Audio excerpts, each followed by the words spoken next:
Hello everyone, welcome back to healthy kitchen. ఈరోజు నేను చేయబోయే రెసిపీ ఏంటంటే కాకరకాయల ఉల్లికారం చేస్తున్నానండి.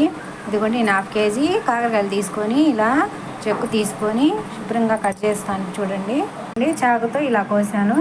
కోసి ఇందులో విత్తనాలన్నీ తీసేయాలి. ఇలా కట్ చేసి విత్తనాలన్నీ ఇలా తీసుకోవాలండి. తీసుకొని ఇప్పుడు ముక్కలుగా కట్ చేసుకుందాం. చూడండి, అన్నీ ఇలా కట్ చేసుకోవాలి. కట్ చేసుకొని ఎలా ఫ్రై చేద్దామో చూద్దాం. గిన్నె బండి పెట్టుకొని ఇందులో కొంచెం ఆయిల్ వేసుకోవాలి. తర్వాత 1 స్పూన్ మినపగుళ్ళు, స్పూన్ జీలకర్ర, 1 టీ స్పూన్ ధనియాలు వేసి బాగా ఫ్రై అవ్వాలి. ఇవి ఫ్రై అయిన తర్వాత ఇందులో ఆనియన్ వేయాలండి. పైన వేసుకోవచ్చు, నేనైతే వేయట్లేదు.